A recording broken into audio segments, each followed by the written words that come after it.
In the soft glow of the evening, as I sat in my living room, the sudden buzz of the intercom broke the silence. Brushing away tears, I glanced at the screen to see my mother-in-law and Martha waiting outside. A wave of relief washed over me, thinking they were here to lend a hand. With quick steps, I reached the door and swung it open, only to freeze in surprise. "Please, bring everything inside," my mother-in-law instructed, and a group of people, chirpy and full of energy, who appeared to be movers, made their way in, apologizing as they passed by me. Confused and overwhelmed, I blurted out, "What? What's happening?" My voice must have carried because my son, Roger, rushed down from his room, worry etched on his face. "What's wrong, Mom?" he asked, eyeing the movers who were now swiftly occupying our space with boxes and furniture. I don't know," I stammered, turning to look at him, equally puzzled. Suddenly, the harsh reality was voiced. "We're taking over this house. It's time for you to leave," my father-in-law, Terry, commanded with a firmness that brooked no argument, even as the movers continued their task. Roger's face drained of color. "No, you can't do this. Auntie, don't they know?" he pleaded, his voice barely above a whisper. "This house, it's not Dad's anymore. And it's haunted." The room fell silent as Terry paused and the movers halted, all eyes on Roger, who was now shaking. "My name is Christina, and I'm 39, married to Keith, who is 40 and a dedicated businessman. Keith, the epitome of calmness, doesn't indulge in vices. He's all about work and spending cozy movie nights with me. Our son, Roger, once a regular companion on these family evenings, now found himself busy with middle school, leaving Keith and me reminiscing about the past. Keith often spoke fondly of his school days, proud of his decision to attend a local public high school over the prestigious one where his parents taught. He was a star student, involved in leadership roles and cherished memories with his high school buddy, Terry. "You were a model student, weren't you?" I'd tease him. His response, always with a laugh, was a reminder of simpler, happy times. "Are you enjoying this?" I asked him once during a movie night. "Yes," he replied. Then looking around, he added, "No, it's more than that. It's happiness." He spoke of our home, our family, with a sincerity that warmed my heart. "I have everything I need. A wonderful wife, a lively son," he said, his honesty making me feel cherished. "You meant to say a beautiful wife," I corrected, half joking, half serious. In this unexpected turmoil amidst movers and declarations of eviction, Keith's words echoed, a reminder of the love and unity that made this house a home, haunted or not. I playfully swung my arm towards Keith, and he dodged it with a laugh, affirming, "Yes, having a beautiful wife does indeed make me the happiest." Our current goal is to buckle down and work hard towards paying off our house's mortgage. Keith has arranged our finances in such a way that I can focus on being a stay-at-home mom without the stress of financial burdens weighing us down. I often find myself thinking how fortunate I am to have Keith, a man so considerate and kind as my partner. While we were sitting side by side, lost in the storyline of a DVD, these thoughts warmly filled my mind. Keith frequently shares how content he is with our married life. However, I can't shake off the feeling that his happiness was not as profound before we got married, especially during the times he spent at his parents' home. The tension and strained relationships he has with his family, particularly with his parents and his sister Martha, are evident and point towards underlying issues. The genesis of these issues, from what I've gathered, seems to revolve around Keith's decision to not attend the high school his parents had chosen for him. In contrast, Martha, who is 3 years his senior, complied with all their parents' wishes. She attended the high school they chose for her, maintained the high grades they expected, and even secured a job at a company they approved of. According to Keith, Martha's compliance has made her overly reliant on their parents, leaving her with a diminished capacity to make independent decisions or adapt to unforeseen circumstances. This dependency manifested clearly when Martha ventured into the workforce. Accustomed to operating under explicit instructions, she found herself paralyzed in a work environment that demanded initiative and independence. Her discomfort and inability to adapt led her to resign in less than a year.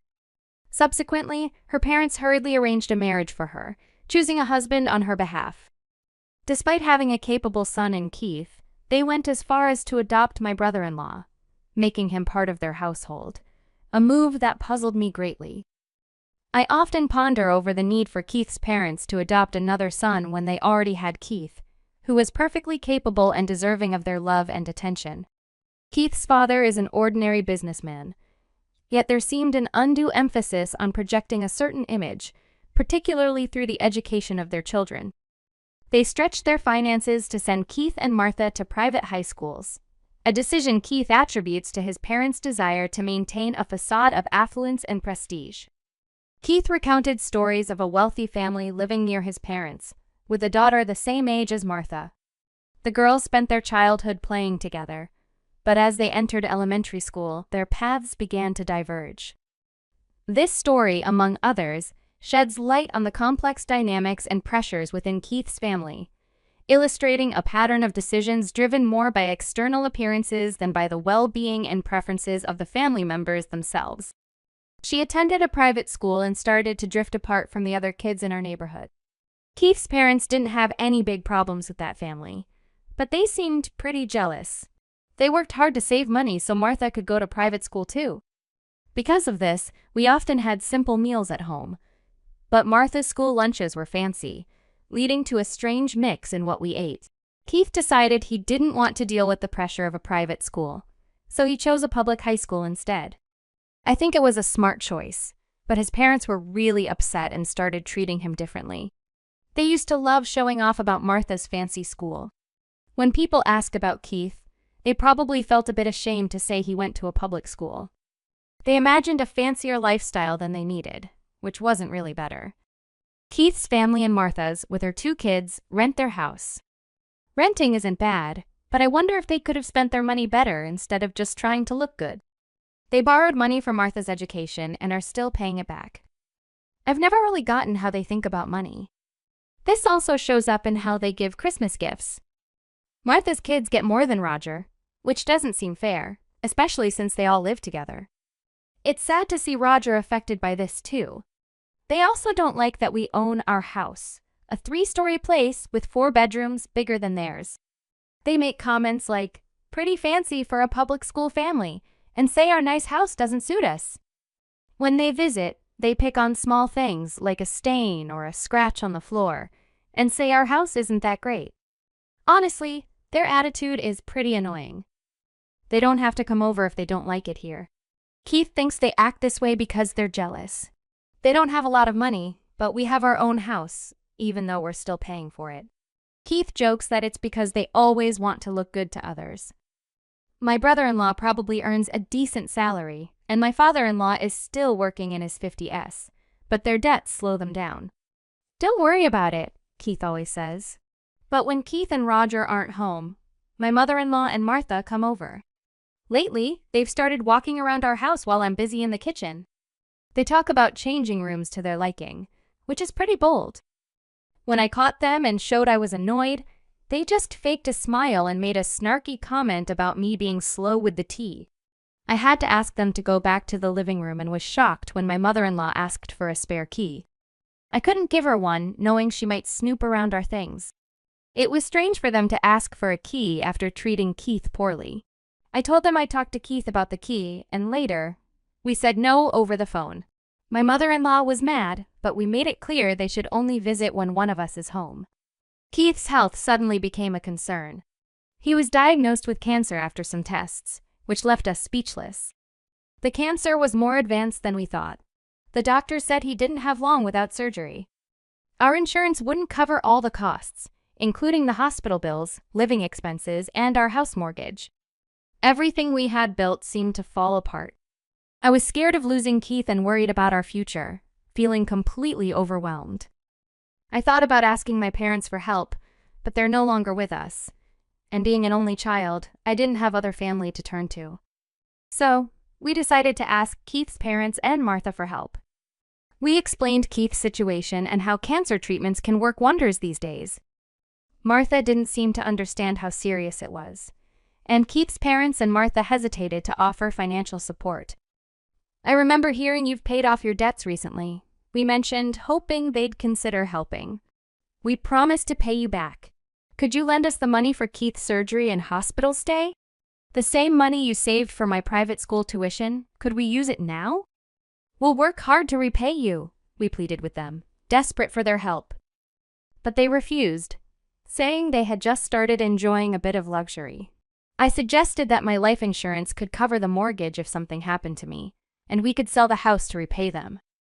I even offered to write a promise note. Despite our pleas, they remained unmoved. "Why don't you sell the house now?" they suggested. Selling the house was a thought. But after paying off the mortgage, we'd need to make sure there was enough left for Keith's treatment, hospital bills, and finding a new place to live. Keith had been sending money home even when he was single. It seemed only right that they help him now. But no matter how much we begged, their answer didn't change. Keith finally said it was enough, and we left. As we were leaving, my brother-in-law caught up to us and gave us $4,000, apologizing for not having more. He had been contributing to their debt repayments too. "I'll try talking to them again," he promised, asking us not to lose hope. We thanked him for his kindness. "Do you have any other plans?" he asked. "Yes, we're considering selling the house like Martha suggested," I replied, shocked by the reality of the situation. Selling a house isn't easy. It involves a lot of steps and wouldn't be quick enough, especially with Keith's upcoming hospital admission. Plus, we'd need to find somewhere new to live. It's not as simple as it sounds. "It's okay. I know someone who can help," Keith said with a hopeful smile. Over the 3 years since his cancer was found, Keith fought bravely. Even though doctors said he had just a few months, he made many happy moments with us. There were many hospital visits, but we made the best of them. When the doctor told us Keith might not come home again, I called his family. They visited a few times, quickly leaving after a short visit, as if they were just checking on him. I didn't want to think they were only wondering how much time he had left. When it was clear Keith didn't have much time, I called my mother-in-law. "Oh no, that's awful." "We'll hurry," she said, but she sounded unsure and hung up quickly. Despite feeling uneasy, I went back to Keith and our son, Roger, in the hospital room. In the end, only my brother-in-law, coming straight from work, and Keith's good friend Terry made it to see him. Keith opened his eyes weakly to see us before closing them one last time. My brother-in-law and Terry took care of the funeral stuff while we went home to get things ready. They stayed with Keith, and Terry drove us. We had rushed out in the morning, and by the time we returned, it was already evening. Our breakfast dishes were still out. In the quiet of the evening, I turned on the lights and started looking through a photo album in the living room. Tears began to fall as I picked out a photo for the memorial service. Then the doorbell rang. I wiped my tears and saw my mother-in-law and Martha on the monitor. They hadn't made it in time to see Keith, but they were here now. I went to open the door, ready to greet them. I was shocked when I opened the door and heard my mother-in-law telling people to bring things inside. Movers started walking into our house, apologizing as they went. I was so confused and asked, "What's happening?" Roger ran downstairs, also confused, asking me what was going on. I didn't understand either. "My son's house is now ours." "You need to leave," my mother-in-law said, with my father-in-law organizing the movers as they filled our house with stuff. Roger suddenly got upset and said, "No. This house isn't Dad's now, and it's haunted." When he said this, everything stopped and everyone looked at Roger. Then Terry walked in, yelling at everyone for bringing stuff into someone else's house without asking. He made such a noise that even the neighbors might have heard. The movers, confused, started taking everything they brought back outside. Then my nephew and his kid showed up, upset about their things being left outside. My brother-in-law was angry. He thought he was helping with a move, but was confused by the situation. In the middle of the chaos, he said he couldn't handle it anymore and wanted a divorce from Martha. He arranged for his and his kids' things to go to his parents' house. He apologized for the trouble and left with the kids, not even looking at Martha. Martha was left crying on the street, and my in-laws didn't know what to do with all the stuff everywhere. Neighbors started watching, making it even more embarrassing. Terry then suggested we move the belongings inside to clear the street. I agreed with Terry, saying it was okay to bring the stuff inside since it was technically their house now. My in-laws looked confused when I said that. So, I explained the whole story. 3 years back, after Keith's parents didn't help us, Keith brought home Terry, who looked pretty tough. Terry owns a real estate business and even gave me his business card. I had heard he was Keith's high school friend, but he looked so tough that I thought he was involved in some scary business. Roger was so frightened that he stayed close to me. Keith noticed me looking worried and laughed, saying Terry might look scary, but he's actually a well-respected businessman. Even Roger seemed to be easing up a bit around him. Terry, despite his serious look, playfully hit Keith on the head, which shocked me, especially since Keith was unwell, but they both just laughed it off. Terry hadn't come to our wedding or visited us at home, which now made sense because Keith had told me stories about his good friend Terry from school. Terry joked about not attending social events because his tough look might scare people, which is why he joked he was still single. As Keith and Terry joked around, it reminded me that this was the Terry Keith had always talked about. I laughed, apologizing for interrupting their moment, noting how Keith always got so lively around him. Roger joked about the importance of a father's dignity, which lightened the mood further. I shared with Terry how Keith had wished he could come to our wedding, and we'd love for him to visit us anytime. Then, Terry got down to business, saying we didn't have much time. He checked every part of the house from each room to the exterior walls and the meter box. After inspecting everything, Terry opened his laptop, typed something, and then showed us the screen. Terry showed us a price for the house that really surprised me. It was much more than what we originally paid. I worried it was too high, especially since our house was pretty old and hadn't been updated in years. There were marks and the wooden floors were worn out. But Terry said not to worry, mentioning how my in-laws were already planning how to use the rooms, meaning they saw it as perfectly livable. Keith reassured me to trust Terry, so I agreed to sell at that price. Terry quickly got some papers out. Then, he mentioned we'd need a new place to live. Among the papers, he also had rental agreements. His plan was to buy our house and then rent it back to us. This solved our problems all at once. I couldn't believe what I was hearing. Terry promised to transfer the sale money to us soon, which we could use to pay off our mortgage. He was so confident, and his smile made him look more friendly than scary.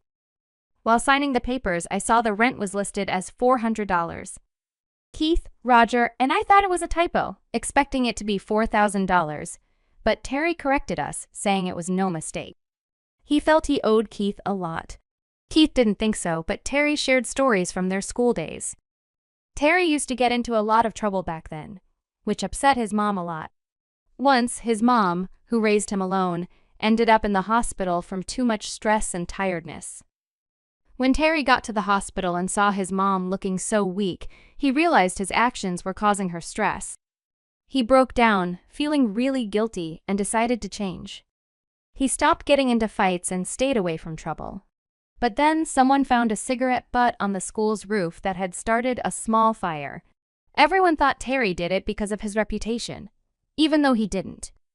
The school wanted to kick him out, and Terry was scared of upsetting his mom again. Keith was the only person who believed Terry didn't do it. Keith was actually the student council president, and they hadn't really talked much before this happened. Keith stood up for Terry, went to the principal to defend him, and even found the person who actually caused the fire. Terry was grateful because Keith's help meant he could finish high school, take care of his mom, and later start his own business. That's why Terry felt he owed Keith a lot. After sharing this story, we all felt thankful for Terry's offer about the rent. 3 years ago, this whole thing happened, and now Terry owned our house but was letting us rent it. He even offered to show the documents to prove it and said he could rent it to any of our family members for a good price. The funeral went smoothly, and we moved into a 3-bedroom apartment, Terry suggested. He mentioned we'd probably move back into our house soon. I was curious why he thought that, and so was Roger, who came over to hear more. I was thinking about asking them to leave, but then Terry came up with a different idea. 3 days later, we went back to the house, saying we forgot some things. Terry was with us, and my mother-in-law made us tea and snacks, but not very happily. "How do you find living here?" Roger casually asked his grandfather, who happily said it was great. Really? Do you ever hear weird noises like on the stairs or in the bathroom? Roger then acted scared and talked about how he thought he saw someone on the stairs when we weren't home, but there was nobody there. My mother-in-law said that was silly, but at that moment, Roger and Terry acted as if they heard something upstairs. Martha, who was quiet because she was sad about her divorce, didn't say anything. "Let's stop talking about creepy things." "I didn't hear anything," she said. Roger and Terry quickly left with us. Outside, my in-laws looked really scared. In the car, we all laughed. Terry had used the ghost story Roger made up as a sort of punishment for how they treated Keith. Terry was upset about how they were ready to move into Keith's house without caring about him. It seemed like the more Terry and Roger talked about ghosts, the more my in-laws started to believe the house was haunted by actual ghosts. They got so scared, they eventually moved out. Terry helped them find another place to live that was affordable. "That was just business," he said, clearly pleased with himself. We all thought he did great. Martha, who had to start working again after her divorce, was now facing real-life challenges on her own. It was a big change for everyone now that they had to look after themselves. In the end, we went back to living in the house that Keith and I originally bought. We can't own it again, but we're staying there, paying just $400 each month. The brother-in-law and his 2 kids are visiting more now. Martha seems to want to reunite with him, but he's not interested at the moment. Terry visits us once a month, pretending it's to collect the rent, but really, it's on the day Keith passed away. After we honor Keith's memory, we all have dinner together. Terry even takes the time to listen to Roger, who's in high school now, talk about what's on his mind. Roger and I find a special happiness in the stories Terry shares about Keith's school days during these dinners. Many of these stories are new to us and show sides of Keith we hadn't seen before. I like to think Keith enjoys these moments with us, joking around like he used to.